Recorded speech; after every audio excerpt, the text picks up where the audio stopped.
Hello दोस्तों, स्वागत है आपका मेरे यूट्यूब चैनल परीक्षा प्लान में। तो कैसे हैं आप लोग?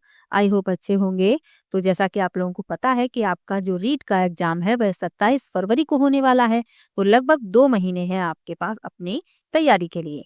फॉर्म भरे जा रहे हैं, तो आप लोग अपना फॉर्म जल्दी से कंप्लीट करवा लीजिए।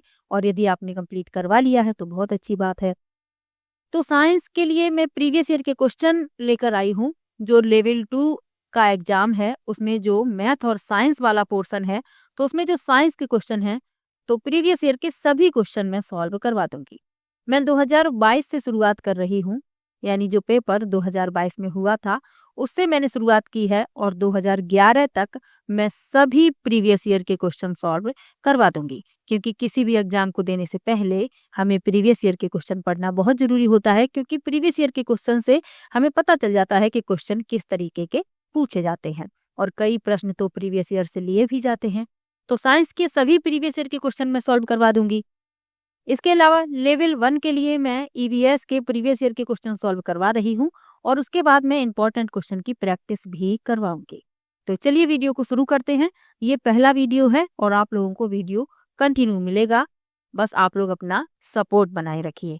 तो चलिए वीडियो को शुरू करते हैं। वीडियो देखने के बाद यदि आपको अच्छा लगे तो वीडियो को लाइक और शेयर कीजिएगा, और यदि आप चैनल पर नए हैं तो चैनल को सब्सक्राइब कर लीजिए। तो पहला प्रश्न दिया गया है, लिखा है दिए गए चित्र में x का मान होगा। ये चित्र दिया गया है और हमें x का मान बताना है। ये आपतित किरण है, ये अविलंब है और ये परावर्तित किरण है। ये हमें कोण दिया गया है 30 अंश और ये x का मान हमें बताना है।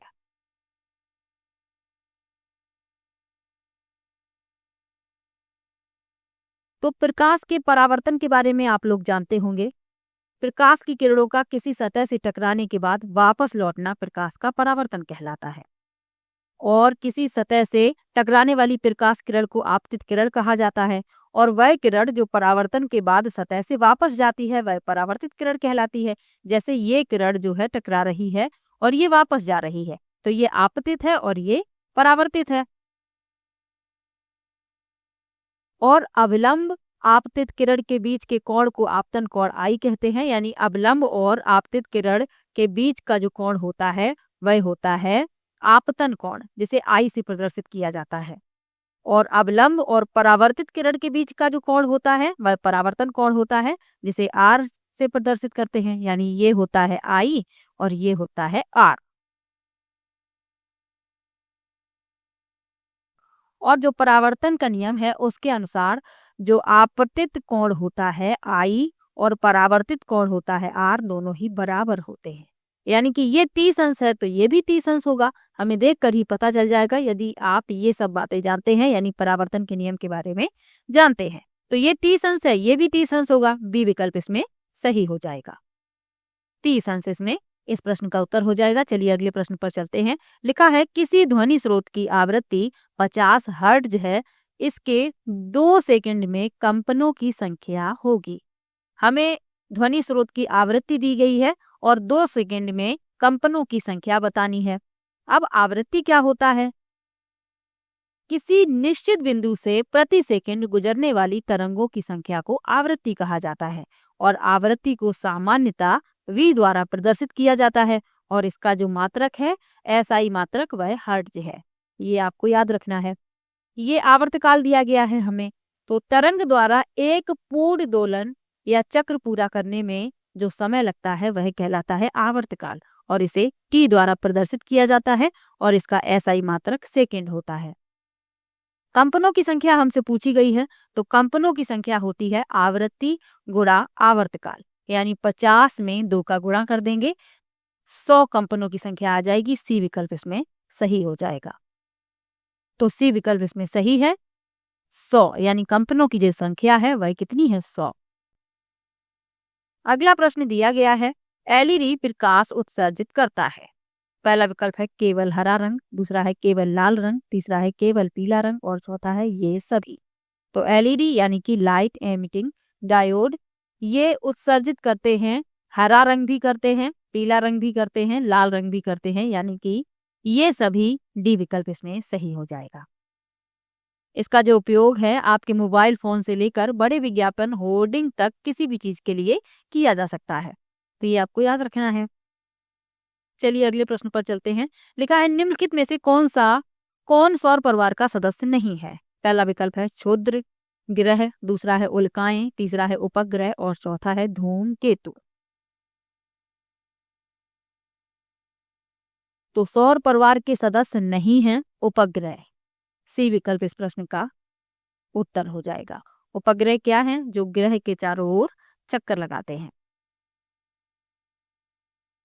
अब ये जो और विकल्प लिखे हुए हैं, यानी कि क्षुद्र ग्रह क्या है? तारों, ग्रहों और उपग्रहों के अलावा कई छोटे छोटे पिंड भी हैं जो सूर्य की परिक्रमा करते हैं। इन पिंडों को क्षुद्र ग्रह कहा जाता है। उल्काएं क्या है? तो सूर्य के चारों ओर चक्कर लगाने वाले चट्टानों के छोटे छोटे टुकड़े उल्काएं कहलाते हैं। और धूमकेतु क्या है? तो धूमकेतु भी हमारे सौरमंडल के सदस्य हैं। वे अत्यधिक दीर्घवृत्तीय कक्षाओं में सूर्य की परिक्रमा करते हैं। और जो धूमकेतु होता है आमतौर पर एक लंबी पूंछ के साथ एक उज्जवल सिर के रूप में दिखाई देता है। तो ये आपको इतना इन सब के बारे में याद रखना है। चलिए अगले प्रश्न पर चलते हैं। लिखा है प्रयोगशाला विधि किस सिद्धांत पर आधारित है? पहला विकल्प है देख कर सीखना, दूसरा है करके सीखना, तीसरा है रट कर सीखना और चौथा है इन सभी। तो आपको कुछ ऐसे शब्द याद रखने हैं, जैसे रट कर याद करना, दंड देना, वर्गीकरण करना बच्चों का। इस तरीके के जो विकल्प होते हैं वो प्रश्न का उत्तर नहीं होते हैं।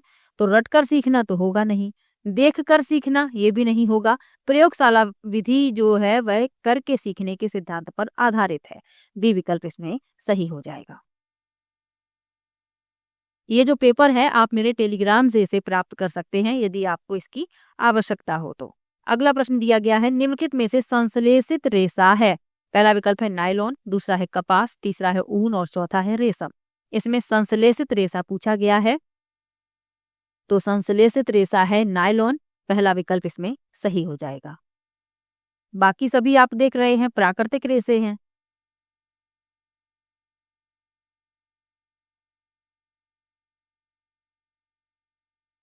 नायलॉन के बारे में आपको क्या क्या याद रखना है कि नायलॉन जो है कोयले, जल और वायु से बनाया जाता है और यह पूर्णतः संश्लेषित रेशा है। नायलॉन रेशा मजबूत, लचीला और हल्का है। यह चमकीला और साफ करने में भी आसान है और यह सबसे मजबूत संश्लेषित रेशा है और इसे किसी भी आकार में ढाला जा सकता है। इसे रंगना भी आसान है और यह जल को अच्छी तरह अवशोषित नहीं कर पाता है, इसलिए ये जल्दी सूख भी जाता है। तो इतना आपको नायलॉन के बारे में याद रखना है। अगला प्रश्न दिया गया है पोटेशियम तत्व का प्रतीक है? पहला विकल्प है पी, दूसरा है PO, तीसरा है PT और चौथा है K। तो पोटेशियम जो है एक रासायनिक तत्व है। इसका परमाणु क्रमांक 19 है और इसका जो प्रतीक है वह है K। डी विकल्प इसमें सही हो जाएगा। और जो विकल्प लिखे हुए हैं ये फास्फोरस का है, PO है पोलोनियम का और PT है प्लेटिनम का। ये भी साथ में याद रखिएगा। चलिए अगले प्रश्न पर चलते हैं। लिखा है एल्यूमिनियम नाइट्रेट का रासायनिक सूत्र है? तो एल्यूमिनियम नाइट्रेट का रासायनिक सूत्र पूछा गया है, तो AlNO3 का होल थ्राइज, यानी कि बी विकल्प इसमें सही हो जाएगा। अगला प्रश्न दिया गया है निम्नलिखित में से कौन सा मिश्रण निष्पावन विधि द्वारा पृथक किया जा सकता है? पहला विकल्प है अन्न कण तथा भूसे का मिश्रण, दूसरा है अन्न कण तथा कंकड़ का मिश्रण, तीसरा है गीली मिट्टी तथा कंकड़ का मिश्रण और चौथा है मिट्टी तथा पानी का मिश्रण। तो निष्पावन विधि क्या होती है? तो निष्पावन विधि का उपयोग मिश्रण के भारी और हल्के घटकों को हवा में उड़ाकर पृथक करने के लिए किया जाता है और इस विधि का उपयोग सामान्यतः किसान हल्के भूसे के कणों को अनाज के भारी बीजों से पृथक करने के लिए करता है। तो इसमें पहला विकल्प इस प्रश्न का उत्तर हो जाएगा अन्न कण तथा भूसे का मिश्रण। यानी कि आप हवा की दिशा में खड़े हो जाइए किसी ऊंचे स्थान पर और आप अनाज को नीचे गिराएंगे तो हवा के कारण जो हल्के भूसे के कण हैं वो हवा की दिशा में दूर गिरेंगे और अनाज आपके पास ही गिरेगा। तो ये होती है निष्पावन विधि। तो ये आपको याद रखनी है। तो इसमें पहला विकल्प सही हो जाएगा। चलिए अगले प्रश्न पर चलते हैं। निम्नलिखित में से संश्लेषित सूचक है? पहला विकल्प है लिटमस, दूसरा है हल्दी, तीसरा है गुड़हल की पंखुड़ियां और चौथा है फिनोफ्थलीन। तो संश्लेषित सूचक क्या होते हैं?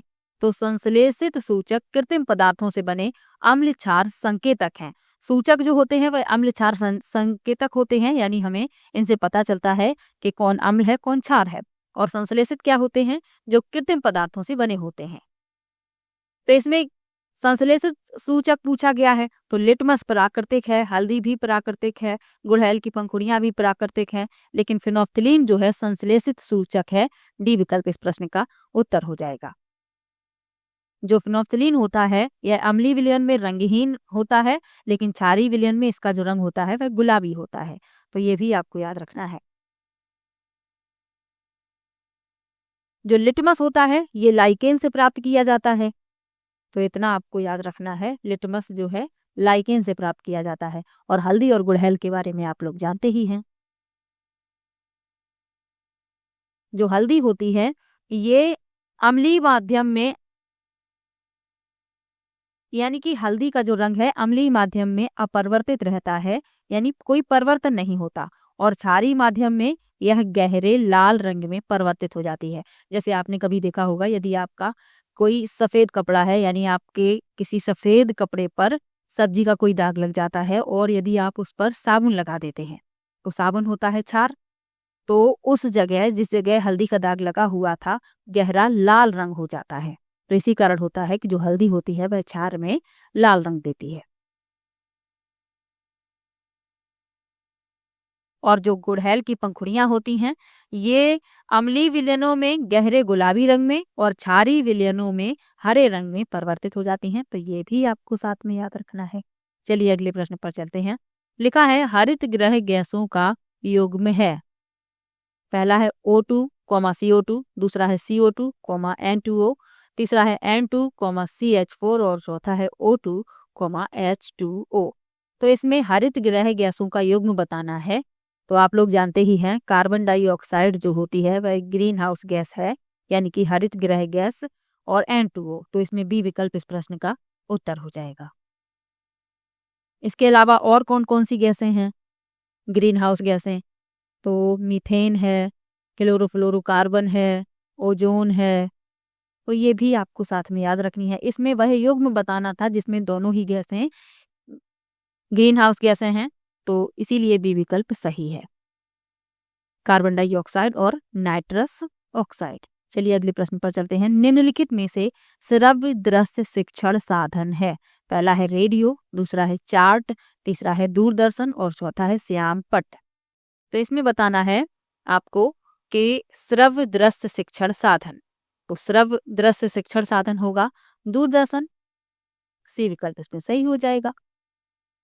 अगला प्रश्न दिया गया है लेग्यूमिनोस पौधों की जड़ों में कौन सा जीवाणु सहजीवी के रूप में पाया जाता है?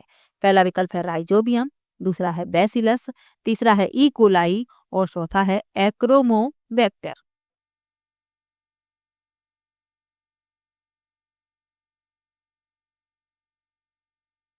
तो लेग्यूमिनोस पौधों की जड़ों में जो जीवाणु सहजीवी के रूप में पाया जाता है वह होता है राइजोबियम। पहला विकल्प इसमें सही हो जाएगा। राइजोबियम जो होता है यह एक सहजीवी जीवाणु है जो फलीदार पौधों की जड़ों की गांठों में रहता है। और जो राइजोबियम जीवाणु है यह पौधों के साथ सहजीवी संबंध बनाते हैं, पौधे उन्हें भोजन और आश्रय प्रदान करते हैं और ये जीवाणु मिट्टी में नाइट्रोजन को स्थिर करते हैं। तो इतना भी आपको साथ में याद रखना है। चलिए अगले प्रश्न पर चलते हैं। निम्न में से कौन सा भोज्य पदार्थ तने का रूपांतरण है? पहला विकल्प है सलजम, दूसरा है गाजर, तीसरा है शकरकंद और चौथा है आलू। तो सलजम होता है जड़, गाजर होती है जड़, शकरकंद भी होती है जड़, लेकिन जो आलू होता है वह होता है तना। तो डी विकल्प इसमें सही हो जाएगा। अगला प्रश्न है निम्न में से एक सरल ऊतक है।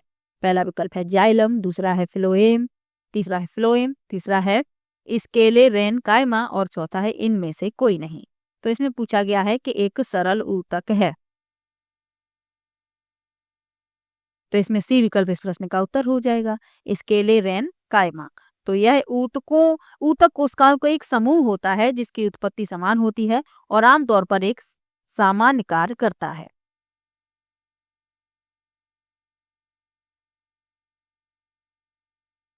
और जाइलम और फ्लोएम ये जटिल ऊतक होते हैं, तो ये भी आपको साथ में याद रखना है। अगला प्रश्न है, निम्न में से कौन वायु प्रदूषक नहीं है? पहला विकल्प है कार्बन मोनोऑक्साइड, दूसरा है नाइट्रोजन ऑक्साइड, तीसरा है मीथेन और चौथा है ऑक्सीजन। तो वायु प्रदूषक नहीं है, तो ऑक्सीजन वायु प्रदूषक नहीं है। डी विकल्प इस प्रश्न का उत्तर हो जाएगा। चलिए अगले प्रश्न पर चलते हैं। पवित्र उपवन पाए जाते हैं। पहला विकल्प है मेघालय की खासी व जैंतिया पहाड़ियों में, दूसरा है राजस्थान की अरावली पर्वत श्रृंखला में, तीसरा है महाराष्ट्र के पश्चिमी घाट में और चौथा इन सभी। तो जो पवित्र उपवन है वह पाए जाते हैं मेघालय की खासी व जैंतिया पहाड़ियों में, राजस्थान की अरावली पर्वत श्रृंखला में, महाराष्ट्र के पश्चिमी घाट में, यानी इन सभी में पाए जाते हैं। डी विकल्प इस प्रश्न का उत्तर हो जाएगा। जो पवित्र उपवन हैं पूजा के लिए अलग रखे गए वन क्षेत्र हैं, इन्हें पवित्र वन भी कहा जाता है। पवित्र उपवन जैव विविधता के स्वस्थानीय संरक्षण के उदाहरण हैं। आदिवासी लोगों द्वारा सभी पेड़ों और वन्य जीवों को पूर्ण सुरक्षा दी जाती है, तो आपको ये सब भी याद रखना है। अगला प्रश्न दिया गया है, कौन से जीवाणु से मानव में प्लूरीसी रोग होता है? पहला है माइकोबैक्टीरियम ट्यूबरक्लोसिस, दूसरा विकल्प दिया गया है कोरिने बैक्टीरियम डिप्थेरियाई, तीसरा है माइकोबैक्टीरियम लेबरी और चौथा है स्ट्रेप्टोकोकस निमोनिया। तो प्लूरीसी रोग क्या होता है, सबसे पहले आप लोगों को यही पता होना चाहिए। तो प्लूरीसी फुफ्फुस के आवरण की सूजन है जो ऊतक की दो बड़ी पतली परतें होती हैं जो फेफड़ों को बच्च भित्ति से अलग करती हैं। प्लूरीसी, जिसे प्लूरिटिस के रूप में भी जाना जाता है, छाती में तेज दर्द का कारण बनता है जो सांस लेने के साथ बिगड़ जाता है, यानी कि ये फुफ्फुसी दर्द होता है। और इसका जो कारण है वह है स्ट्रेप्टोकोकस निमोनिया। चौथा विकल्प इसमें सही हो जाएगा। इसके संकेत क्या हैं, यानी कि लक्षण खांसी, अत्यधिक थकान होना, बुखार, सांस लेने में कठिनाई और वजन का घटना। चलिए अगले प्रश्न पर चलते हैं। अगला प्रश्न दिया गया है, मानव त्वचा की तैलीय ग्रंथियां कौन से प्रकार की होती हैं? पहला विकल्प है एपोक्राइन, दूसरा है मीरोक्राइन, तीसरा है होलोक्राइन और चौथा है एक्राइन। तो मानव त्वचा की जो तैलीय ग्रंथियां होती हैं वह होती हैं होलोक्राइन। सी विकल्प इसमें सही हो जाएगा। मानव त्वचा में विभिन्न प्रकार की बहिस्रावी ग्रंथियां होती हैं जो त्वचा की सतह पर जैव रासायनिक उत्पादों का स्राव करती हैं। और मानव त्वचा में होलोक्राइन यानी कि पूर्ण स्रावी प्रकार की वसामय ग्रंथियां पाई जाती हैं। चलिए अगले प्रश्न पर चलते हैं। लिखा है विटामिन ए की कमी से होने वाला रोग है। बहुत ही अच्छा प्रश्न और बहुत ही सरल। तो विटामिन ए की कमी से कौन सा रोग होता है? पहला विकल्प है रतौंधी, दूसरा है बेरी, तीसरा है स्कर्वी और चौथा है रिकेट्स। तो विटामिन ए की कमी से हो जाता है रतौंधी। पहला विकल्प इस प्रश्न का उत्तर हो जाएगा। विटामिन बी की कमी से बेरी होता है, विटामिन सी की कमी से स्कर्वी होता है और विटामिन डी की कमी से रिकेट्स होता है। चलिए अगले प्रश्न पर चलते हैं। लिखा है कोशिका चक्र की कौन सी प्रावस्था में हिस्टोन प्रोटीन का संश्लेषण होता है? पहला विकल्प है G1 प्रावस्था, दूसरा है S प्रावस्था, तीसरा है G2 प्रावस्था और चौथा है M प्रावस्था।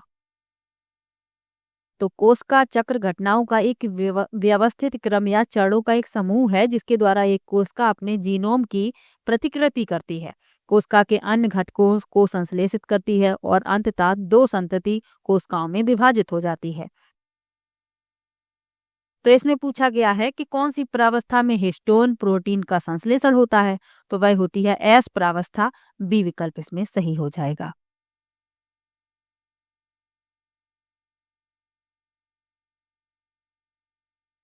अगला प्रश्न दिया गया है, भारत में परिवार नियोजन यानी परिवार कल्याण कार्यक्रम की शुरुआत कब हुई थी? पहला विकल्प है 1947, दूसरा है 1951, तीसरा है 1958 और चौथा है 1960। तो भारत में परिवार नियोजन कार्यक्रम की शुरुआत हुई थी 1952 में। यहाँ 51 लिखा हुआ है, ये गलत छप गया है, यहाँ पर है 1952। बी विकल्प इसमें सही हो जाएगा, इसको ध्यान रखिएगा, यहाँ पर है 1952। बी विकल्प इसमें सही हो जाएगा। तो 1952 में भारत परिवार नियोजन के लिए एक राष्ट्रीय कार्यक्रम प्रारंभ करने वाला दुनिया का पहला देश बना था। ये आपको याद रखना है। चलिए अगले प्रश्न पर चलते हैं। निम्नलिखित में से कौन सा हार्मोन प्रसवता में सहायक है? पहला विकल्प है इंसुलिन, दूसरा विकल्प है एड्रीनलिन, तीसरा है मेलाटोनिन और चौथा है प्रोजेस्टेरोन। तो पूछा गया है प्रसवता में सहायक है, तो वह होता है प्रोजेस्टेरोन। डी विकल्प इसमें सही हो जाएगा। चलिए अगले प्रश्न पर चलते हैं। निम्नलिखित में से कौन सा खरीफ की फसल का उदाहरण नहीं है? पहला विकल्प है कपास, दूसरा है सोयाबीन, तीसरा है मक्का और चौथा है मटर। तो खरीफ की फसल का उदाहरण नहीं है, यानी कि 3 इसमें खरीफ की फसल है और 1 नहीं है। तो कपास खरीफ की फसल होती है, सोयाबीन भी होती है, मक्का भी होती है, लेकिन मटर जो है वह रबी की फसल है। तो इसीलिए डी विकल्प इस प्रश्न का उत्तर हो जाएगा। जो खरीफ की फसलें होती हैं ये वर्षा ऋतु में बोई जाती हैं, और भारत में वर्षा ऋतु जो है सामान्यतः जून से सितंबर तक होती है। तो इनमें धान, मक्का, सोयाबीन, मूंगफली, कपास ये सभी उगाया जाता है। और रबी की फसलें क्या होती हैं? तो शीत ऋतु में उगाई जाने वाली फसलें रबी की फसल कहलाती हैं। इनका जो समय है वह अक्टूबर से मार्च तक है, यानी अक्टूबर से दिसंबर तक इनकी बुआई कर ली जाती है और मार्च तक ये काट ली जाती हैं। अभी जो समय चल रहा है ये रबी की फसल का समय चल रहा है। इसमें गेहूं, चना, मटर, सरसों, अलसी ये सब कुछ उगाया जाता है। और जायद की फसलें भी होती हैं जिनमें सब्जियों को उगाया जाता है, और ये गर्मियों में की जाती हैं। चलिए अगले प्रश्न पर चलते हैं। लिखा है मूल्यांकन का उद्देश्य है। कौन सा मूल्यांकन का उद्देश्य है ये पूछा गया है। पहला विकल्प है शिक्षार्थियों की त्रुटियां निकालना, दूसरा है शिक्षार्थियों की उपलब्धि को मापना, तीसरा है शिक्षार्थियों को प्रोन्नति प्रदान करना और चौथा है सीखने की कमी का निदान एवं उपचार करना। तो मूल्यांकन का जो उद्देश्य है सीखने की कमी का निदान एवं उपचार करना, यानी बच्चे को कहाँ पर कठिनाई महसूस हो रही है उसका पता लगाना, फिर उसका निदान करना। तो डी विकल्प इसमें सही हो जाएगा। अगला प्रश्न है कौन सी शिक्षण सहायक सामग्री श्रव्य दृश्य उपकरण में सम्मिलित नहीं है? पहला विकल्प है चलचित्र, दूसरा है टेलीविजन, तीसरा है लैपटॉप और चौथा है चित्र विस्तारक। तो इसमें पूछा गया है कि कौन सी शिक्षण सहायक सामग्री श्रव्य दृश्य उपकरण में सम्मिलित नहीं है। तो श्रव्य दृश्य उपकरण में, तो इसमें जो विकल्प लिखे हुए हैं ये 2022 वाला ही पेपर है। तो इसमें चलचित्र भी श्रव्य दृश्य उपकरण है, टेलीविजन भी है, लैपटॉप भी है, चित्र विस्तारक भी है। इसमें चारों ही ऑप्शन सही है। तो हो सकता है इसका कॉमन नंबर मिला हो, तो आप लोग इसमें ध्यान रखिएगा, इसमें चारों ऑप्शन सही हैं। और यदि इसमें रेखा चित्र होता यानी कि स्केच, तो वही इस प्रश्न का उत्तर होता। चलिए अगले प्रश्न पर चलते हैं। घर्षण बलों का सही क्रम, सही घटता क्रम है। पहला विकल्प है लोटनिक, स्थैतिक, सर्पी, दूसरा है लोटनिक, सर्पी, स्थैतिक, तीसरा है स्थैतिक, लोटनिक, सर्पी और चौथा है स्थैतिक, सर्पी, लोटनिक। तो इसमें पूछा गया है घर्षण बलों का सही घटता क्रम, यानी कि इसमें डी विकल्प सही है। स्थैतिक, उसके बाद होता है सर्पी, फिर होता है लोटनिक। घटता क्रम पूछा गया है, यानी कि सबसे ज्यादा स्थैतिक होता है, उसके बाद सर्पी, फिर लोटनिक।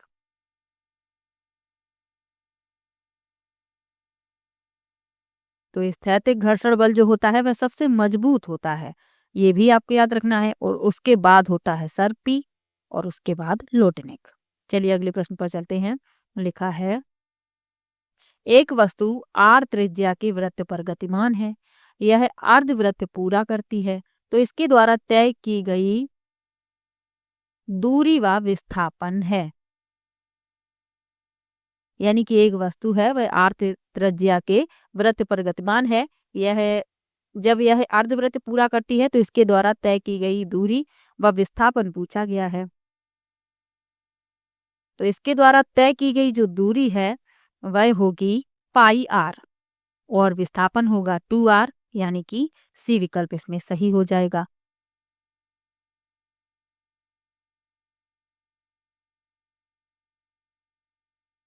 अब ये क्यों है, इसके द्वारा तय की गई दूरी पाई आर क्यों है? क्योंकि वृत्त की जो परिधि होती है वह 2 पाई आर है और इसमें लिखा है कि यह अर्धवृत्त पूरा करती है, तो अर्धवृत्त पूरा करेगी यानी कि पाई आर, ये हो गया। और इसमें विस्थापन पूछा गया है, तो अर्धवृत्त को तय करने के लिए दूरी पाई आर है और विस्थापन दो बिंदुओं के बीच की न्यूनतम दूरी यानी कि 2r, तो सी विकल्प इसमें सही हो जाएगा। लकड़ी की एक चम्मच, अगला प्रश्न है, लकड़ी की एक चम्मच को आइसक्रीम के प्याले में डुबोया जाता है तो इसका दूसरा सिरा, पहला विकल्प है विकिरण की प्रक्रिया के कारण ठंडा हो जाएगा, दूसरा है संवहन की प्रक्रिया के कारण ठंडा हो जाएगा, तीसरा है चालन की प्रक्रिया के कारण ठंडा हो जाएगा और चौथा है ठंडा नहीं होगा। अब लकड़ी की चम्मच है, पहले ही बता दिया गया है, तो वह ठंडा थोड़ी होगा। डी विकल्प इस प्रश्न का उत्तर हो जाएगा। ऊष्मा स्थानांतरण की 3 विधियां हैं, चालन, संवहन, विकिरण। तो आपको ये तीनों विधियां ही याद रखनी है। चालन वह प्रक्रिया है जिसके द्वारा किसी वस्तु के गर्म भाग से ठंडे भाग तक ऊष्मा का स्थानांतरण होता है, और चालन जो है ठोस पदार्थों में ऊष्मा का स्थानांतरण होता है चालन द्वारा, तो ये आपको याद रखना है। और संवहन, तो इस प्रक्रिया में द्रव कणों की गति के माध्यम से ऊष्मा का स्थानांतरण होता है। और विकिरण जो है इस प्रक्रिया में विद्युत चुम्बकीय तरंगों के द्वारा ऊष्मा का स्थानांतरण होता है। तो आपको ये सब याद रखना है क्योंकि इससे संबंधित प्रश्न पूछे जा सकते हैं। तो साइंस के मैंने 300 प्रश्न सॉल्व करवा दिए हैं और आपको डेली वीडियो मिलेगी, बस आप लोग चैनल को सब्सक्राइब कर लीजिए। और लेवल 1 के लिए मैं ईवीएस के प्रीवियस ईयर के क्वेश्चन करवा रही हूँ, तो आप लोग वो वीडियो भी देख सकते हैं। तो चलिए मिलते हैं नेक्स्ट वीडियो में, और किसी भी प्रश्न में आपको डाउट हो तो आप कमेंट बॉक्स में जरूर लिखिएगा। तो मिलते हैं नेक्स्ट वीडियो में, तब तक के लिए बाय बाय।